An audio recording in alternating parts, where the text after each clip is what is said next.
आने वाले समय में जो शहर धीरे धीरे रीओपन हो रहा है, पिछले 15 दिनों में भी काफ़ी हम लोगों ने एक्टिविटीज़ खोली हैं और उसके लिए बहुत ज़रूरी है शहर में जागरूकता रहे। तो मुख्य बात है कि मास्क अनिवार्यता लोग पहने, वो बहुत महत्वपूर्ण है। जो सामने वाला बात करे वो भी मास्क पहन के बात करे। उस पर स्पॉट फाइन की हम लोगों ने एक आदेश जारी किया है, जिसमें कि नगर निगम और मजिस्ट्रेट्स कार्य करेंगे, जो नगरीय निकाय हैं सीएमओ कार्य करेंगे।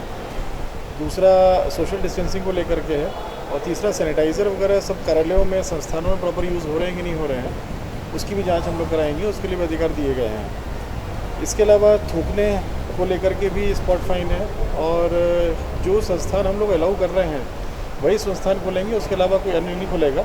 इसको लेके भी स्पॉट फाइन उसमें आरोपित किया गया है। इसमें संस्थानों के बिना अनुमति खुलने पे थाना प्रभारियों को भी हमने अधिकार दिए हैं, वो भी स्पॉट फाइन कर सकेंगे। रसीद कट्टा उनको नगर निगम उपलब्ध कराएगा, और अगर वो उल्लंघन करते हैं तो सिविल कार्रवाई उसमें की जाएगी। सैम्पलिंग एक जो पेरिफेरल एरियाज़ हैं उसमें भी चेक कर रहे हैं हम लोग, अलग बीच बीच में बढ़ाते रहते हैं सैम्पलिंग, कि जस्ट एक आकलन होता है कि कितना स्प्रेड है, क्या है, कितना नियंत्रण में है। तो बीच में हम लोगों ने कराया था 1700-1800 सैम्पलिंग गई थी, अभी फिर से टीमें बढ़ाई हैं, 4-5 दिन फिर से बढ़ी हुई सैम्पलिंग करेंगे, क्योंकि शहर अभी हम लोग ने काफ़ी हद तक पिछले 15 दिनों में एक्टिविटीज़ बढ़ी हैं। आने वाले समय में कुछ और बढ़ेंगी एक्टिविटीज़, ग्रेजुअली ही बढ़ेंगी। इस कारण से सैम्पलिंग थोड़ा करा रहे हैं। सैम्पलिंग तो सभी जगह करा रहे हैं, जो बफर जोन है या बफर जोन के बाहर है, जहाँ कोई केस है चाहे नहीं है, सभी जगह सैम्पलिंग अलग अलग बेसिकली सैंपल चेकिंग कराई जाती है अलग अलग क्षेत्रों में। पीसी दो तरह से केंद्र सरकार की तरफ से होती हैं, उसमें पूरे देश के जो प्रमुख स्टेट्स हैं जहाँ उनको चिंता होती है उसको रिव्यू करते हैं वो।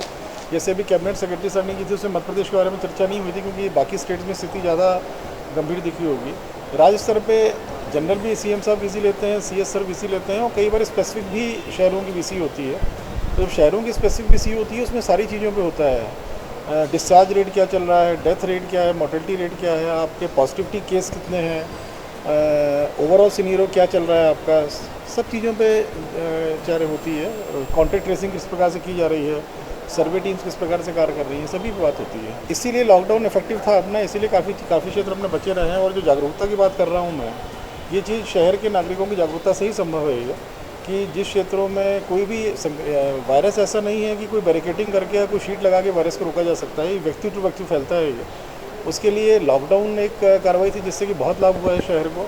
और दूसरा, लोगों में जागरूकता आना, जो मैंने बार बार आप बोल रहा हूँ आप लोगों के माध्यम से, और आज भी बतलाया है। बीच में MYH में अप्रैल 20-25 के आसपास कुछ दिक्कत आई थी, और आगे MYH सुप्रिटेंडेंट मिस्टर ठाकुर ने बस भेज करके उन्होंने बस उपलब्ध कराई थी उनको, और वो हमारे जो ब्लड डोनर्स थे वो लोग सब आए थे और ब्लड डोनेशन लिया गया था। उसके अलावा कभी ऐसे दिक्कत नहीं गई। यहाँ ब्लड की आवश्यकता थी, ब्लड उपलब्ध था यहाँ पर। पूरी ताकत लगा रखी है उसमें, और सुपर स्पेशलिटी में सिविल वर्क 5 से 10 जून के बीच में कंप्लीट हो जाएगा।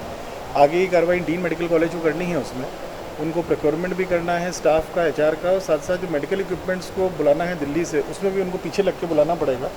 पर हम लोगों ने जिम्मेदारी ली थी सिविल वर्क पूर्ण कराने की, वो लगभग 5 से 10 जून के बीच में पूरा हो जाएगा। वो मेरा तो डीन को ये बोलना है कि जैसे सिविल वर्क पूरा हो जाए, आप MYH के बिस्तर रख के कहीं से बिस्तर लेके 50 बेड्स प्रारंभ कर दें। MYH में बहुत स्टाफ है, लोकल शिफ्टिंग की जा सकती है, पर सुपर स्पेशलिटी को प्रारंभ कर देना चाहिए जैसे सिविल वर्क पूरा हो।